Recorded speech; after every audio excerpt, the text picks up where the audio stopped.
Good morning, mga friends, mga tropa, magandang umaga sa inyo. Ano ang ating pag-uusapan ngayon? Malibang-libang naman tayo. Ma-exercise yung ating isip. Kung may isip tayo. Hindi, may exercise. May kwentong ano lang ba? Usapang barbero o usapang kwentuhan lang. Hindi naman official. Hindi naman official statement. PI, yun pa rin ang usapan ngayon sa Kongreso, sa mga YouTube. Kasi kung lilipat ka man sa kabila, gera naman ang papanoorin mo. Nakakasawa na rin So ito, dito tayo sa bansa natin. Napakagulo. Parang natalo yung usapin ni BBM at saka ni Duterte. Natalo ng People Initiative nito. Ang totoo, tayo hindi tayo sa akin na kuan, hindi tayo doon sa People Initiative kasi ma base sa ating ano din sarili din nating inisyatibo kasi initiative ang pinag-uusapan initiative na rin natin hindi hindi tayo kumpiyansa ika nga parang nakakatakot bakit kasi unang-una, pagka ang tsa-tsa kasi ay charter chains, sinasabi nila, nung una pa lang, ito, kailangan din naman nating maintindihan yan. Kasi baka mamaya yung anak natin, tinanong tayo, hindi natin alam paano ipaliwanag sa kanila. Sabi niya, si tatay, hindi alam kung ano nangyayari sa bansa. Noong 2004, nagkaroon ng charter change, hindi niya alam.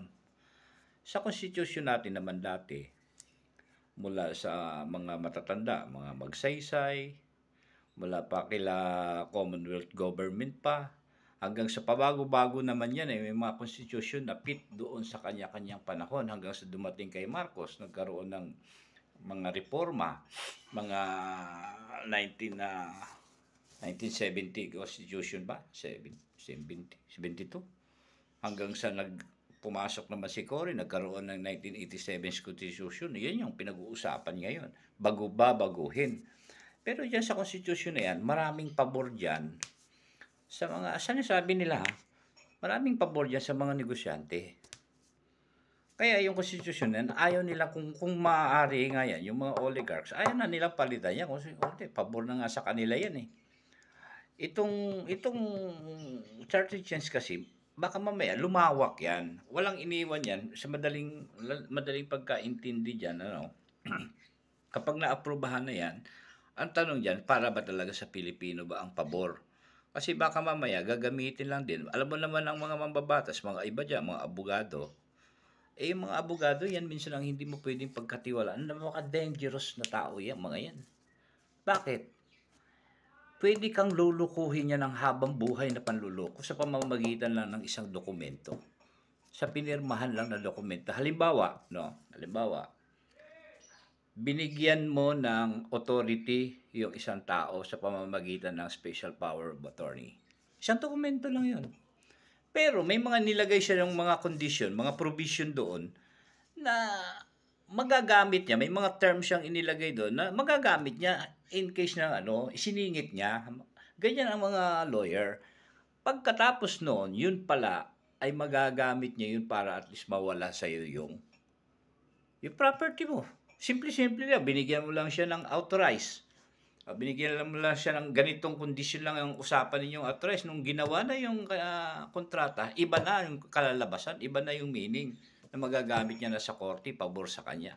Yun ang mabigat dyan. Pagka naaprubahan na yung charter change na. Hindi mo na malalaman kung ano yung mga gagawin nilang mga provision doon. Maaring tatamaan na katulad ng religious organization. Maaaring pasukin na nila yung isang nananahimik na private religion organization kasi ang sa batas naman natin separate yung religious sa state, sa estado. Separation of state and religion. Yung mga yung mga katulad halimbawa ng mga